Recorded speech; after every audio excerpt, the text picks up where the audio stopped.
19 जुलाई को इंटरनेट की दुनिया में कुछ ऐसा हुआ जिसने दुनिया भर की हवाई सेवा, बैंक, दूरसंचार सेवा से लेकर मीडिया संस्थानों तक को हिला कर रख दिया।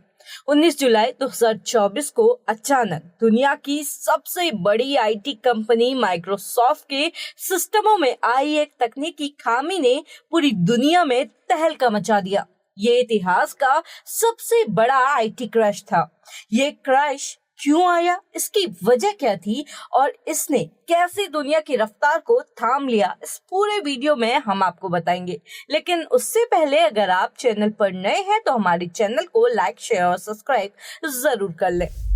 दरअसल 19 जुलाई 2024 को भारत में माइक्रोसॉफ्ट विंडोज के ऑपरेटिंग सिस्टम पर काम करने वाले तमाम कंप्यूटर क्रैश होने लगे।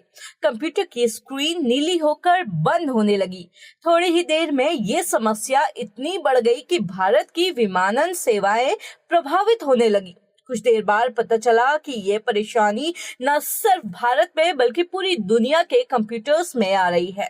इसका सबसे पहला असर विमानन सेवाओं और इमरजेंसी सेवाओं पर पड़ा। हालात ये हुए कि दुनिया भर की एयरलाइंस ने अपने अधिकतर विमान जमीन पर उतार दिए। धीरे धीरे ये समस्या और व्यापक होती चली गई।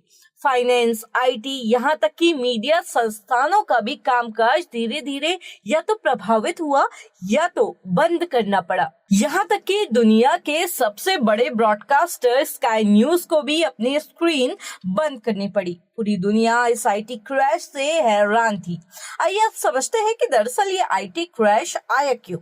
इस क्रैश की वजह थी साइबर सिक्योरिटी फर्म क्राउडस्ट्राइक का एक अपडेट। क्राउडस्ट्राइक नाम की ये फर्म माइक्रोसॉफ्ट के साथ साथ तमाम बड़ी कंपनियों और ऑर्गेनाइजेशंस को आईटी सॉल्यूशन प्रोवाइड करती है। क्राउडस्ट्राइक ने साइबर अटैक से निपटने के लिए एक सॉफ्टवेयर डिजाइन किया था जिसे माइक्रोसॉफ्ट विंडोज ऑपरेटिंग सिस्टम का उपयोग करने वाले कंप्यूटरों में सिस्टम अपडेट के जरिए भेजा गया। ये सिस्टम अपडेट होते ही कंप्यूटर क्रैश होने लगे। अब सवाल ये कि आखिर इस अपडेट में ऐसा क्या था कि दुनिया भर के सिस्टम क्रैश हो गए।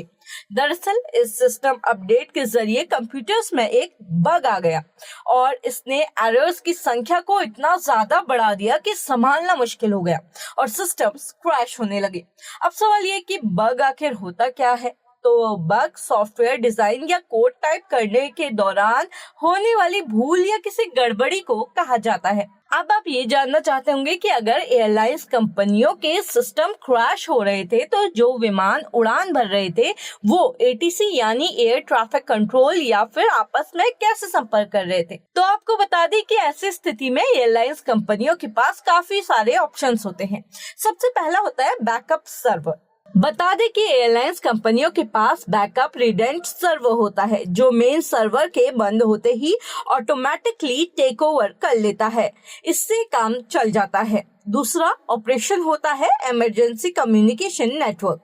ऐसे हालातों में एयरलाइन कंपनियां airport satellite communication, wireless network या डेडिकेटेड इमरजेंसी चैनल का इस्तेमाल करते हैं ताकि वो हवा में उड़ रहे विमानों से कोऑर्डिनेट कर सके। अगला है रेडियो कम्युनिकेशन।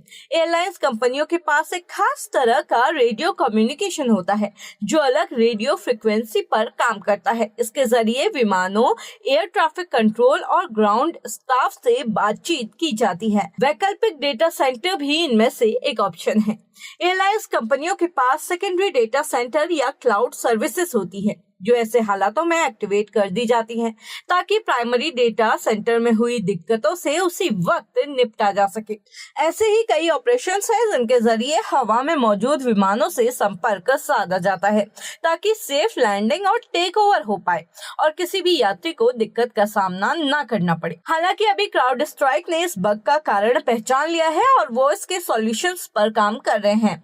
तब तक भारतीय कंप्यूटर इमरजेंसी रिस्पांस टीम ने हालात संभाले और एडवाइजरी जारी की, जिससे बचाव संभव हो पाया।